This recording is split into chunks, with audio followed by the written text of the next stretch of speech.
Important part of the journey. और separation का मतलब ये बिल्कुल नहीं है कि आपको डर जाना है या आपको ये सोचना है कि अब तो कुछ नहीं हो सकता, अब तो बस ख़त्म हो गई ये जर्नी। नहीं, ऐसा नहीं होता है। ठीक है गाइस, तो आज मैं आपको ये बताऊंगी कि जब फाइनल सेपरेशन होता है हमारा, एक स्टेज ऐसी आती है और वो हमें अंदर से अपने आप पता चल भी जाता है। वैसे कुछ साल जर्नी में चलने के बाद, इनर वर्क करते करते, कोई एक ऐसी स्टेज आती है जब हमें पता लगता है कि हाँ, now this is the final separation. क्योंकि हमें ये गाइडेंस आने लगती है अपने अंदर से भी, क्योंकि हमारे चक्रास सारे अलाइनमेंट में आने लगते हैं, ऑलमोस्ट आ ही जाते हैं। तो हमें अंदर से ही पता चल जाता है कि जो हमारा मैस्कुलिन है, now he is taking the last, जो उनका काम थोड़ा बहुत रह गया है, बस वो कर रहे हैं। And then he is getting ready for union. Alright, तो हम जब फाइनल सेपरेशन में होते हैं तो हम क्या क्या करते हैं, जो फेमिनिन्स होती हैं वो क्या क्या चेंजेस फील करती हैं। पहला है स्टॉप्स एनर्जेटिकली चेजिंग। इसका ये मतलब है कि आप एनर्जेटिकली उनको चेज करना बिल्कुल बंद कर देते हैं। फिज़िकली तो हम वैसे ही उनको चेज़ करना बहुत पहले ही बंद कर देते हैं। और एनर्जेटिक चेज़ का मतलब होता है कि आप या तो उनको थॉट्स के थ्रू चेज़ कर रहे हैं, या आप उनको फीलिंग्स अपनी भेजे जा रहे हैं, या आप उनको लव भेजते जा रहे हैं ओवर थिंकिंग की वजह से, या आप उनको बहुत ही ज़्यादा जो मिस करते हैं वो बंद हो जाता है इस स्टेज तक आते आते। और आपका जो एक ऑब्सेशन होता है आउटकम्स के लिए कि भाई मेरा क्या होगा मेरा आउटकम इस जर्नी का, क्या मेरा यूनियन होगा, क्या मेरा यूनियन नहीं होगा, क्या वो वापस आएंगे, क्या वो वापस नहीं आएंगे, ये जितने भी हमारे क्वेश्चंस होते हैं ये सारे इस स्टेज तक आते आते ख़त्म हो जाते हैं। क्योंकि हम लोग अपनी एनर्जी को अपने अंदर ही वापस लाना सीख जाते हैं। हम बिल्कुल अपनी एनर्जी को लीक करना बंद कर देते हैं, क्योंकि हमारे थॉट्स और हमारी जो फीलिंग्स होती हैं वो उनकी तरफ अब फ्लो नहीं करती। ठीक है ना, वो आपकी तरफ ही रहती हैं, because you are so focused on your life, you are so focused on your self growth, कि आपकी वो जो लीकेज होती है एनर्जेटिकली, जो आप उनको चेस कर रहे होते हैं, वो टोटली बंद हो जाता है।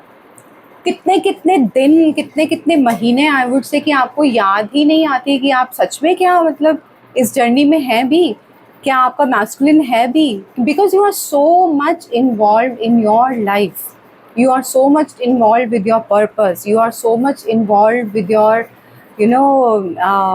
सर्विस, जो आप सर्विस में आते हैं, है ना। तो ये बिल्कुल ख़त्म हो जाता है एनर्जेटिकली उनको चेस करना। आपकी एनर्जी आप में ही आ जाती है वापस। एंड आप इस लेबल से भी ऊपर उठ जाते हैं कि ये एक ट्विन फ्लेम जर्नी है। आप, क्योंकि आपको लगता है कि मुझे इस लेबल की अब कोई ज़रूरत नहीं है कि मैं ट्विन हूँ या नहीं हूँ, या मैं डिवाइन फेमिनिन हूँ या मैं डिवाइन मैस्कुलिन हूँ। आप उन लेबल्स से भी ऊपर उठ जाते हैं। आप इतने ज़्यादा फुलफिल्ड हो जाते हैं अपने अंदर, और इतने ज़्यादा एक इक्विलिब्रियम होता है, बैलेंस। दोनों एनर्जीज आपकी जो होती हैं वो बैलेंस हो जाती हैं, divine feminine and divine masculine, जो अंदर हमारी एनर्जीज होती हैं वो बैलेंस हो जाती हैं। तो एक जो स्टेज आती है ना, वो इक्वल स्टेज, इक्विलिब्रियम कहते हैं उसको। उस एनर्जी में जब आप आ जाते हैं तो कोई चेज़ नहीं बचती है वहाँ पे, कोई आपको बॉदरेशन नहीं होती है कि मेरा मैस्कुलिन आएगा या नहीं आएगा, कब आएगा, क्योंकि आप वो कंट्रोल छोड़ देते हैं आउटकम्स के लिए। आप लेट गो कर देते हैं, आप कंप्लीट सरेंडर में होते हैं कि जो डिवाइन करेंगे वो अच्छा करेंगे। ठीक है ना। एंड आपको ये समझ में आ जाता है कि ये जो जर्नी होती है ये बहुत बड़ी जर्नी है। ये it is not about only union with your divine masculine. ये सिर्फ मैस्कुलिन की जर्नी नहीं होती है, ये it is a much broader journey, एक बहुत ही बड़ी पिक्चर है इसके पीछे। नाउ अब मैं आपको कुछ बताऊंगी कि आपके चक्रास कैसे अलाइनमेंट में आते हैं। तो आपको कैसे पता चलता है इंटरनली आपके चक्रास जब अलाइनमेंट में आ जाते हैं, वो आपको कैसे फीलिंग आती है। तो जब आपका रूट चक्रा बैलेंस हो जाता है, आपको एक सेफ्टी और सिक्योरिटी की फीलिंग आती है। आप बहुत ही ज़्यादा सेफ फील करते हैं, बहुत ही ज़्यादा सिक्योर फील करने लगते हैं। ठीक है ना। जो एक हमें एक एंजाइटी रहती है ना हमेशा, अरे मेरा फ्यूचर कैसा होगा, अरे ये कैसे होगा, अरे वो कैसे होगा, कैसे मेरा मैस्कुलिन वापस आएगा, मेरा यूनियन कैसे होगा, वो जो सारी फीलिंग्स होती हैं वो सब ख़त्म हो जाती हैं और आप एक बहुत ही सेफ़ और सिक्योर फील करने लगते हैं। आप उस जगह पे पहुंच जाते हैं जहाँ पे बहुत ही सेफ्टी है, जहाँ पे बहुत ही आप सेफ फील करते हैं। So that is root chakra balancing. फिर सेक्रल चक्रा कैसे हमें पता चलता है, क्योंकि हम sacral chakra is about your purpose, about your passion. तो जब आप इस चीज़ से जुड़ जाते हैं कि आपका पैशन क्या है लाइफ में, आपका पर्पस क्या है लाइफ में, तो सेक्रल चक्रा हमारा टोटली बैलेंस्ड हो जाता है। Now is solar plexus. Solar plexus का क्या मतलब है? इसका मतलब है इमोशनल मैच्योरिटी, क्योंकि हमारे मोस्टली जो इमोशंस होते हैं वो सारे हमारे सोलर प्लेक्सस चक्रा में सप्रेस्ड होते हैं। तो जब जब आपकी क्लीनिंग हो रही होती है, आपकी क्लेंजिंग हो रही होती है, तो आपका सोलर प्लेक्सस चक्रा से इमोशन सारे निकलते रहते हैं, आपका सप्रेशन निकलता रहता है। तो आप इमोशनल वो हो जाते हैं, बैलेंस्ड हो जाते हैं, आपकी इमोशनल मास्टरी हो जाती है अपने ऊपर, और जो आपका नर्वस सिस्टम होता है वो टोटली रेगुलेट हो जाता है।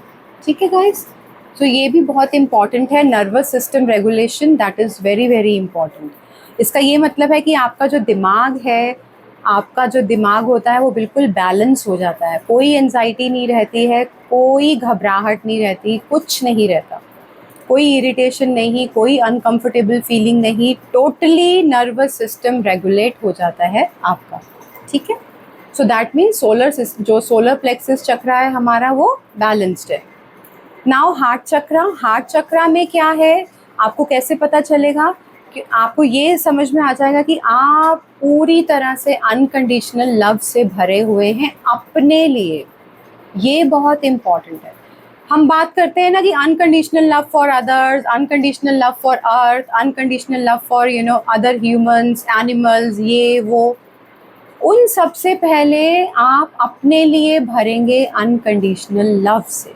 ठीक है, that is your heart chakra activation, balancing. तो ये आपको अंदर से ही पता चल जाता है, बिकॉज आप अपने को बहुत ज़्यादा वैल्यू देने लग जाते हैं। सबसे पहले आप खुद को रखते हैं। ठीक है ना गाइस, ये एक बहुत ड्रास्टिक चेंज आता है हमारे अंदर, तभी हमें समझ में आता है कि हम फाइनल स्टेज में हैं। All right, then your throat chakra. यहाँ पे क्या है, आप अपनी ट्रुथ बोलने लगते हैं, आप स्टार्ट करते हैं अपना सच बोलना, और आप जो अपनी लाइट होती है, मतलब आप एक हीलर बन जाते हैं। आपकी जो लाइट है, जो आपकी नॉलेज है, जो आपकी विजडम है, वो आप दूसरों को देने लगते हैं। Your light shines out. आपकी लाइट अपने आप ही लोगों की तरफ फ्लो करती है। ठीक है ना, आपकी आवाज़ में हीलिंग आ जाती है। So that is your balancing of your throat chakra. Then your third eye. Third eye होता है कि आप अपना जो स्पिरिचुअल, जो आपके गिफ्ट्स हैं, ये है थर्ड आई। तो जो आपके स्पिरिचुअल गिफ्ट्स होते हैं वो ऑनलाइन आ जाते हैं और आप उनको यूज़ करते हैं ह्यूमैनिटी के लिए। All right, so that is the activation of your third eye. And the last one is your crown chakra. ये होता है हमारा कनेक्शन टू डिवाइन। जैसे आपको पता ही है, ये एक यूनिवर्सल चैनल होता है हमारा, ऊपर से हमें डिवाइन से हमें डाउनलोड्स होते हैं, and then we speak from our throat chakra. तो कनेक्शन टू डिवाइन बहुत ही इम्पॉर्टेंट चीज़ है, आपको सबको पता ही है ये बात। तब जाके हमारी जो सोल जो होती है वो अलाइंड होती है, जब हमारा ये सारे चक्रास अलाइनमेंट में आ जाते हैं और आप अपने पर्पस पे आ जाते हैं। आप लोगों को और एक वर्ल्ड को बेटर प्लेस बनाने में जुट जाते हैं। आपका मिशन शुरू हो जाता है। सो आप सर्विस में आ जाते हैं, सेवा भाव, ये बहुत ही इम्पॉर्टेंट चीज़ होती है। ठीक है, तब आपको नहीं पता, आप इस चीज़ में नहीं रहते कि मैं पैसा कैसे कमाऊंगा, मैं कैसे अबंडेंट उसमें आऊँगा, मैं करियर में कैसे ग्रो करूँगा, वो सब चीज़ें कहीं पीछे ही छूट जाती हैं। आपको बिल्कुल ही उन चीज़ों का ना तो फ़र्क पड़ता है, बिकॉज आप ऑलरेडी इतनी ज़्यादा हाई फ्रीक्वेंसी में होते हैं, हाई वाइब्रेशन में होते हैं, कि आप सिर्फ सर्विस के बारे में सोचते हैं। वो जो सेवा भाव होता है ना, निस्वार्थ सेवा, वो भाव आ जाता है आपके अंदर, ठीक है। अब इस स्टेज पे क्या होता है कि जो मैस्कुलिन है ना, अब जैसे मैं आप सपोज आपने अपनी एनर्जी होल्ड की हुई है, अपनी फेमिनिन एनर्जी, अब जो हमारा मैस्कुलिन होता है वो ऑर्बिट करता है, वो आसपास हमारे चक्कर लगाने लगते हैं, एनर्जेटिकली भी एंड फिजिकली भी। He will keep coming in again going out, keep coming in again going out. तो वो करते रहेंगे ऐसा। वो क्यों करते हैं? क्योंकि वो चेक करते हैं कि क्या आप अपनी फेमिनिन एनर्जी को होल्ड कर सकते हैं या नहीं कर सकते।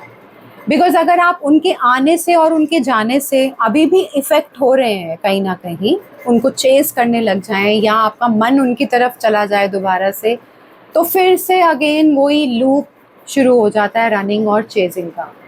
लेकिन अगर आप एकदम कॉन्फिडेंटली, एकदम पीसफुली अपनी लाइट में रहते हैं और अपनी सर्विस में रहते हैं, तो जो मैस्कुलिन इन एंड आउट हो रहे होते हैं, वो धीरे धीरे धीरे धीरे यहीं पे सेटल हो जाते हैं।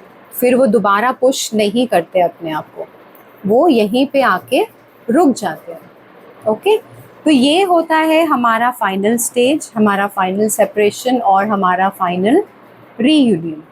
ऑल राइट गाइज, और आप यहाँ पे अपनी डीप इनर यूनियन फ्रीक्वेंसी में रहते हैं। वही जैसे मैंने कहा कि आप अपनी एनर्जी को होल्ड करते हैं। वो एनर्जी क्या है? आपका इनर यूनियन, इनर मैस्कुलिन और इनर फेमिनिन का बैलेंस। ऑल राइट, एंड आपको ये चीज़ समझ में आ जाती है बहुत ही क्लियरली कि ये जो जर्नी है ये आपकी असेंशन की जर्नी है। It is not about getting union with your masculine, जो एक फिजिकल वर्ल्ड में आपका मैस्कुलिन है, वो बाद की बात है। जो उससे पहले है वो क्या है? अंदर की मैस्कुलिन और फेमिनिन एनर्जी को बैलेंस में लाना, इक्विलिब्रियम एनर्जी में आना। ठीक है गाइस, आप ये समझ जाते हैं कि बहुत ही ब्रॉडर प्रॉस्पेक्ट है इस जर्नी का, सिर्फ ये एक फिजिकल यूनियन को पाने की जर्नी नहीं है। All right, take care, bye bye.